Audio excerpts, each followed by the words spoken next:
नमस्कार, मैं अजीत कुमार और आप देख रहे हैं Ajit Kumar personal blog. Friends, हाल ही में हिंडनबर्ग ने एक बार फिर से रिपोर्ट जारी किया ट्विटर पे और सोशल मीडिया पे धमाल मच गया। भारत का शेयर मार्केट एक बार फिर से क्रैश कर गया है और भारत में जो लोग शेयर मार्केट में पैसा लगाए हुए थे उनका पैसा डूब गया, बर्बाद हो गए। जो मिडिल क्लास है या उनसे नीचे है और उनका पैसा शेयर मार्केट में लगा है वो पूरी तरह से बर्बाद हो गए। उसी तरह जिस तरह पिछले साल अडानी ग्रुप पे एलिगेशन लगाया गया था हिंडनबर्ग के एक रिपोर्ट के आधार पे और अडानी ग्रुप पूरी तरह से बर्बाद हो गए थे, जिसका क्षतिपूर्ति करने के लिए उन्हें पूरा 1 साल लगा।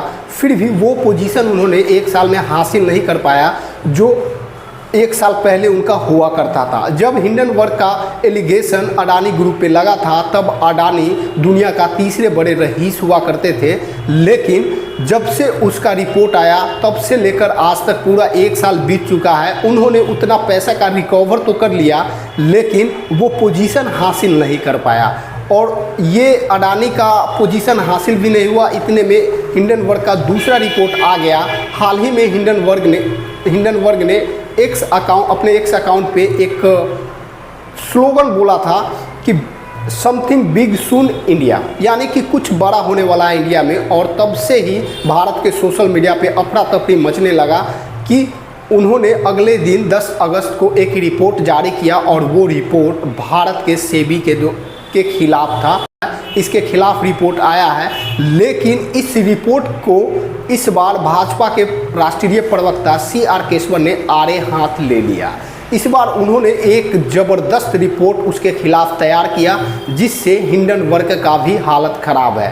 अब ये रिपोर्ट में क्या कहते हैं CR केशवन हिंडनबर्ग के खिलाफ, और हिंडनबर्ग बार बार भारत के बड़ी बड़ी कंपनियों से क्या चाहती है, इसके पीछे उसका मकसद क्या है, क्यों ऐसा करता है। जब भी हिंडनबर्ग से पूछा जाए तो हिंडनबर्ग अपने आप को एक अमेरिकी संस्था बताती है जो दुनिया भर के कंपनियों का विश्लेषण करती है और दुनिया भर के कंपनियों के तरक्की और उसके बिना मतलब बंद हो जा रही है, उसका प्रमोशन नहीं हो रहा है, कंपनी कोई घाटे में जा रही है या कोई कंपनी बहुत ज़्यादा ग्रो कर रही है, इस सब का एक कारण रिपोर्ट के तौर पे तैयार करती है और दुनिया के सामने रखती है। हालांकि सच्चाई इसके उलट है, सच्चाई कुछ और है। हिंडनबर्ग जो अपने आप के बारे में बताती है दुनिया को वो एक्चुअली में है नहीं, उसके पीछे कोई और मकसद है।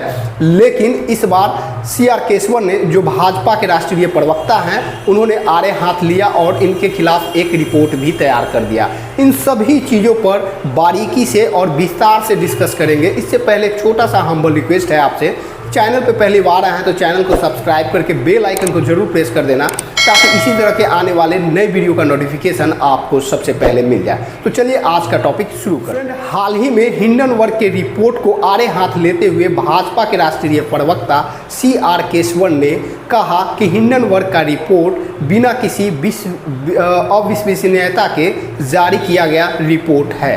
यह एक समान शूट एंड स्टूल किट जैसा है। यह कारण बताओ नोटिस का बदला लेने के लिए सीधे सीधे सेबी को निशाना बनाया है और साथ ही यह नोटिस से ध्यान भटकाने के लिए झूठ और मनगढ़ंत कहानी गढ़ने का एक प्रयास किया गया है।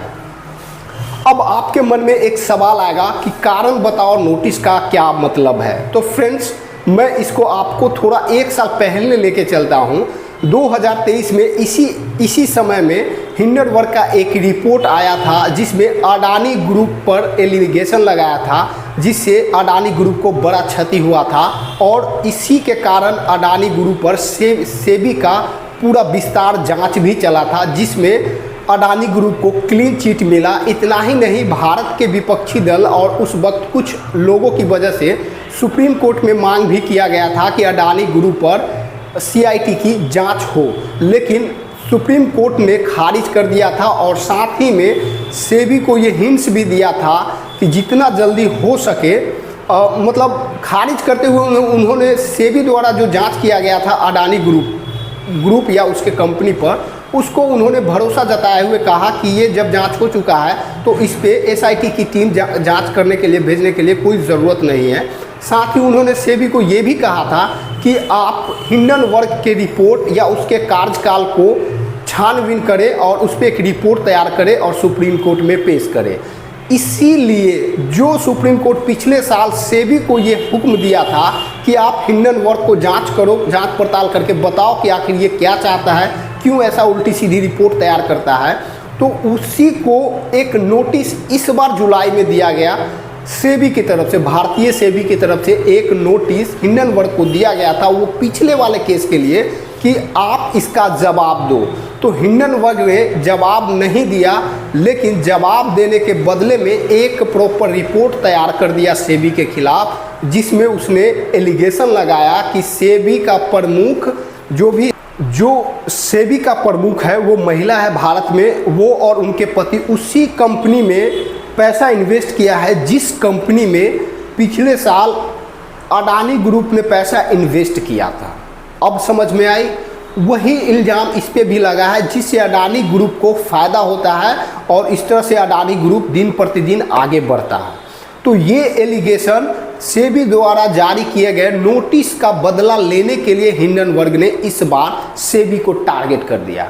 लेकिन इस पे चुप ना रहते हुए भाजपा के राष्ट्रीय प्रवक्ता CR केशवन ने आड़े हाथ लेते हुए इनको बहुत ही लथाड़ा और लथाड़ते हुए इन्होंने कई सारी बातें कह दी, इनको झूठ तक बता दिया है, क्योंकि नोटिस से ये जो हिंडनबर्ग हैं वो सेबी द्वारा जारी किया गया नोटिस का बदला लेने के लिए झूठ और मन गढ़ंत कहानी गढ़ने का प्रयास कर रहा है, नोटिस से मन भटकाने के लिए ये सारे प्रयास कर रहा है, ऐसा राष्ट्रीय प्रवक्ता भाजपा के CR केशवन का कहना है। इतना ही नहीं, उन्होंने ये भी बताया कि भारत के जो विपक्ष है राहुल गांधी और विपक्षी गठबंधन इंडी गठबंधन, उनका ये हमेशा से प्रयास रहा है कि नरेंद्र मोदी के नेतृत्व में जिस तरह से भारत का इकोनॉमी और भारत दिन प्रतिदिन ग्रो कर रहा है, वो स्थिति 2014 से पहले नहीं थी। केशवन का कहना है कि 2014 में जब प्रधानमंत्री मोदी देश का प्रधानमंत्री बने थे, उससे पहले यूपीए का सरकार थी और यूपीए के सरकार में भारत का इकोनॉमिक और भारत का शेयर मार्केट कहाँ था, किस नंबर पे था, ये दुनिया को पता है। अब जब नरेंद्र मोदी के नेतृत्व में भारत का शेयर बाजार आगे बढ़ रहा है, भारत की इकोनॉमी ग्रो कर रही है, तो ये राहुल गांधी और उनके टीम को खल रहा है। उनको ऐसा लग रहा है कि इनके नेतृत्व में अगर देश का तरक्की हो गया, देश की इकोनॉमी अच्छी हो गई, स्थिर हो गई, तो ये राजा बन के रहेंगे और ये कभी भी देश से हार नहीं पाएंगे, देश की जनता हमेशा इनको सपोर्ट करेगी। तो ये इनको कुर्सी से हटाने के लिए इन्होंने राहुल गांधी ने हिंडनबर्ग का सहारा ले रहा है। राहुल गांधी पे इल्ज़ाम लगाते हुए उन्होंने कहा कि राहुल गांधी हिंडनबर्ग के प्रमुख की तरह ही हैं और वो उनका प्रयास रहता है कि किसी भी तरह इंडियन शेयर मार्केट क्रैश कर जाए, इकोनॉमी ठप हो जाए, जिससे नरेंद्र मोदी को जवाबदेही बनना पड़े। ये सब उन्होंने एलिगेशन लगाया और रिपोर्ट में उन्होंने बताया, जिससे भारत में अभी तक खलबली मची है। और ये मेरे दोस्तों, ये सब बात कहीं ना कहीं सही भी है।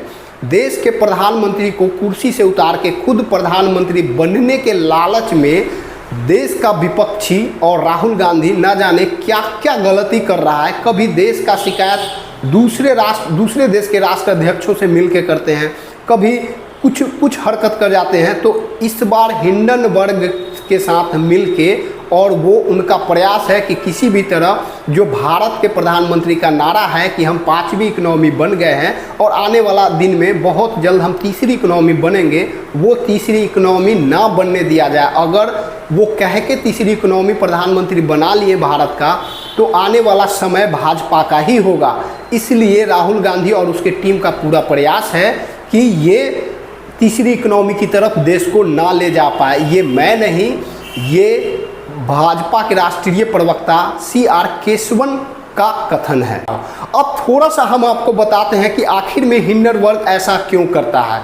तो हिंडनबर्ग ऐसा उसी के साथ करता है जिसका ध्यान पूरे दुनिया दे रखी है। जैसे पिछले साल अडानी ग्रुप इतना ज़्यादा ग्रो कर रहा था, इतना कम समय में इतना तेज़ी से ग्रोथ करना, मतलब पूरे दुनिया का फोकस होना उस पर। तो जब दुनिया की फोकस अडानी ग्रुप पे था, तो उसने अडानी को टारगेट किया, ताकि अडानी को टारगेट करने से दुनिया का जो फोकस है वो उस पर रहे और उसका कुछ प्रभाव पड़े। तो प्रभाव ये पड़ा था कि लगभग 3.5 लाख करोड़ का 1.5 लाख करोड़ का अडानी ग्रुप का नुकसान हो गया था। अब सोचो कि ये कितना बड़ा नुकसान था। तो ऐसे लोगों को टारगेट करता है। अब सवाल आता है क्यों टारगेट करता है? तो टारगेट ये पैसे कमाने के लिए करता है। ये कोई संस्था ईमानदारी से नहीं चला रहा है और न ही इसके पीछे कोई अच्छा मकसद है। मकसद सिर्फ एक है हिंडनबर्ग का कि बड़ी बड़ी कंपनी को बदनाम करके उसके शेयर को नीचे ले आना, और जब नीचे आ जाए तो वो परचेस कर लेता है, लाखों करोड़ों का परचेस कर लेता है, और जब धीरे धीरे वो फिर से ग्रो करता है तब जाके वो बेच देता है। इसे कहते हैं शॉर्ट लिस्ट अर्निंग। ये जब शॉर्ट हो जाता है किसी प्रोडक्ट का कीमत, तब शॉर्ट लिस्ट हो जाता है, तब ये परचेस करके, और जब अच्छे कीमत हो जाता है तब ये बेच देता है। तो ये इसका प्रोफेशन है, किसी बड़ी कंपनी को बदनाम करके पैसा कमाना, और उसमें लाखों करोड़ों का कमाई होता है हिंडनबर्ग को। तो इसलिए हिंडनबर्ग द्वारा ये झूठा मूठा संस्था चलाया जाता है, एक अच्छी भले कंपनी को बर्बाद करने के लिए, एक अच्छे भले देश को बर्बाद करके ये खुद बैकग्राउंड में पैसा कमाती है। तो अगर आपको आज ये वीडियो समझ में आ गया होगा कि हिंडनबर्ग आखिर क्यों किसी कंपनी के खिलाफ रिपोर्ट तैयार करती है, क्यों उसे बदनाम करती है, ये सारी चीज़ अगर आपको इस वीडियो में समझ में आ गया होगा, तो आज के बाद हिंडनबर्ग का अगर एक्स अकाउंट आप फॉलो किए हैं तो उसको अनफॉलो कर दो, और उसकी बात का हम भारतीयों के जीवन में कोई अहमियत नहीं होना चाहिए। अगर आप उसके चक्कर में पड़ोगे तो आपका भी कभी ना कभी बहुत बड़ा क्षति होगा। हमको आपस में वो लड़ाता है और खुद बीच का मलाई खा के चला जाता है। तो आज के इस वीडियो में मैंने अपने तरफ से पूरा प्रयास किया है कि हिंडनबर्ग क्यों ऐसा करती है, और इस बार का जो मतलब प्रॉब्लम हुआ था, हिंडनबर्ग का रिपोर्ट आया था, वो क्यों आया था, और कैसे राष्ट्रीय प्रवक्ता भाजपा के CR केशवन ने इन्हें आड़े हाथ लिया। उम्मीद करता हूं कि आज का वीडियो आपको क्लियरली समझ में आ गया है। इसी के साथ आज का वीडियो समाप्त होता है। मिलते हैं नेक्स्ट वीडियो में नेक्स्ट अपडेट के साथ। तब तक के लिए जय हिंद।